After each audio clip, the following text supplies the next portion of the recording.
Hello guys, so ang pag-usapan naman po natin ngayon guys, yung mag-post po tayo ng reels guys, 'di ba? May binigay po si Mita na i-share mo yung reels mo sa friends mo. So, ang masasabi ko po dito guys, no, parang nag-uutos po si Mita na i-share natin guys, pero parang hindi naman po siya pwede guys, kasi pwede po tayong magkakaroon ng palo or magkakaroon ng violation.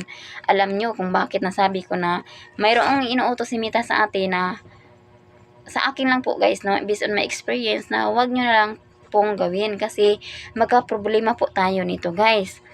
Alam nyo kung bakit? Kasi guys, no, kita nyo yan guys, no, yung reels daw natin i-share natin sa friends natin. So, pag i-click natin yan guys, yun ang lalabas. Yan, kita nyo. So, if i-share natin yan sa mga kaibigan natin, pag ipinindot natin guys, mapupunta tayo doon sa Messenger. So, ang inuutosan tayo ni Mita na gagawin natin yan guys. So, kapag i-share natin yan sa mga friends natin guys, no, hindi pwede yun guys, or sa grupo man lang, hindi rin pwede guys, kasi bawal yun guys, no, pwede tayong mapapalo ni Mita yun, or magkaroon tayo ng malaking problema yun. So, parang sa akin guys, no, mayroon siyang utos na sa akin hindi ko po siya ginagawa guys, kasi nga guys, bawal po mag-send tayo ng mga video natin doon sa Messenger. Kasi guys, kahit anong gawin natin ditong palusot na mga labag sa batas ni Mita guys, makikita rin niya. So kung ginagawa natin yan guys, no, yung video natin, i-share natin yun sa Messenger guys, papaluin po tayo ni Mita. So, parang mayroon siyang utos na hindi naman pwede. So, yun po ang sinasabi ko guys, no. Inuutusan po tayo ni Mamita na gawin natin yan, pero hindi naman siya pwede. Kasi papaluin naman niya tayo pag ginawa natin yon.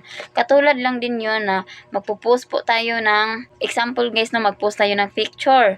Pagkatapos natin mag-post na picture guys, no, uutusan tayo ni Mita na i-post natin yon sa Reels, pwedeng gawing Reels. So, siya mismo ang magbigay ng music. Pero pag pinost naman natin guys, gamit yung music na ibinigay niya sa atin, magkakaroon tayo ng copyright. So, isa din po yun sa utos niya guys na hindi pwede. So, isa po yun sa example ko ngayon guys, no, na inuutusan po niya tayo guys na i-share po yung ating mga video na ginagawa.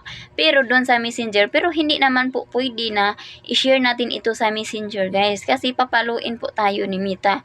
Mas lalo na po yun doon sa grupo na sinasalihan natin guys, no.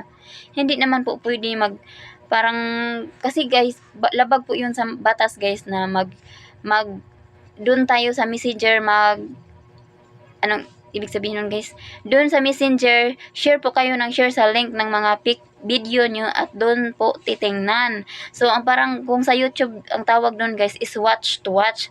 So, bawal po yun guys, hindi po yun pwede. So, yun po ang nasasabi ko guys, na inuutusan po tayo ni Mita na hindi naman pwede natin gawin kasi papaluin din naman tayo niya, no.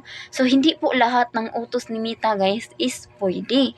Yung iba, oo, pero nalilito po talaga tayo dito guys, no, kasi siya po mismo ang nag-utos sa atin, pero papaluin din naman tayo. Yun po ang pinagtataka ko guys, no. Siya mismo ang nag-utos pero palo naman tayo. So, nakalilito, 'di ba? So, hanggang dito na lang po yung video ko guys, at huwag kalimutang i-share.